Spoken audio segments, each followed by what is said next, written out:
English 6, Week 1, Day 1. Specific objectives. Gather relevant information from various sources, glossary, indices. Respond appropriately to the message of the different authentic texts. Observe preparedness during calamity. A wake-up call. The Philippine Star. April 24, 2019, 12 a.m.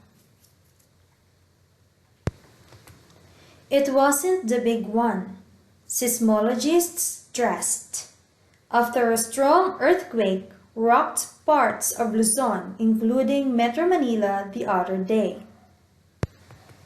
Yet, the magnitude 6.1 quake caused a 4-story supermarket in Porac, Pampanga to collapse and forced the shutdown of the Clark International Airport in Angeles City. Bridges and roads that showed cracks were temporarily closed. In Metro Manila, several buildings tilted dangerously and may have to be abandoned until their structural integrity has been restored. Other buildings developed cracks. Light railway services were suspended. Power outages hit the affected areas and some telecommunication services were disrupted. As of last night, the death toll from the Luzon quake had risen to 15, with scores of workers still missing at the collapsed Chuzon market in Porac. Rescue operations continued, but digging through the rubble of a multi-story building for survivors requires special equipment and cannot be rushed. This is just a 4-story structure. What happens if skyscrapers collapse?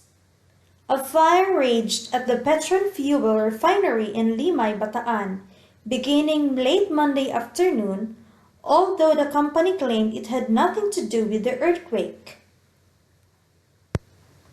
Experts have warned, however, that fires are major hazards during earthquakes, and the country has weak firefighting capability. Even as aftershocks were recorded, an even stronger quake hit eastern Samar yesterday afternoon. Tacloban City was among the areas where the magnitude 6.5 quake was felt strongly. One positive development amid the quakes and hundreds of aftershocks was the sight of people emerging from buildings in an orderly manner, with several wearing hard hats, a clear result of regular quake drills. Earthquake preparedness, however, involves many other aspects, including efficient responses to fire and medical emergencies, as well as the disruption of utilities, transportation, and supply lines. The 2 major earthquakes this week should serve as a wake-up call for the government and property owners about the importance of structural integrity, whether in public works or private buildings. The best time to prepare for the big one, or even milder ones, is now. Everyone must bear in mind that neither of the recent earthquakes was the big one, yet. Comprehension Check. Number 1. What natural calamity occurred in Luzon last April 22, 2019? Number 2. Which cities were greatly affected by the earthquake?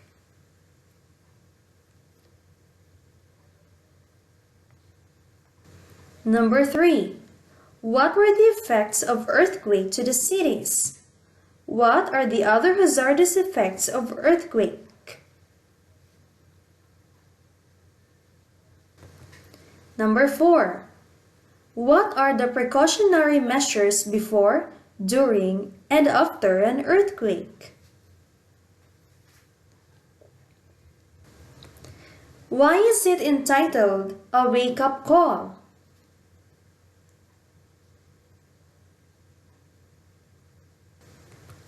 What can you say about the text you've heard?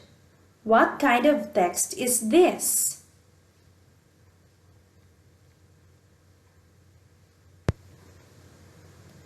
Authentic text refers to text which provide real-life examples of language used in everyday situations. An editorial text is an example of an authentic text. An editorial text is an article that expresses the writer's opinions about a current issue. 4 steps on how to read an editorial text. First, know the meaning of unfamiliar words. Highlight or copy the words that you are not familiar with. Know their meanings and reread the paragraphs where they are found. This will help you understand the meaning of every paragraph. Glossary: a list that gives definitions of the hard or unfamiliar words found in the book. Second, read for the message of the text. Third, determine the writer's opinion. Fourth, express your own reaction about the writer's opinion. An editorial text has a caricature. A caricature symbolically pictures the writer's opinions about an issue. Study the caricature in the editorial A Wake-Up Call. Remember that each figure stands for a concept or a character, person, agency, country, and the like, relevant to the issue being discussed. The sizes of the figures or images signal the degree of power or authority. Each figure must be interpreted as a symbol of something else. It must not be interpreted literally.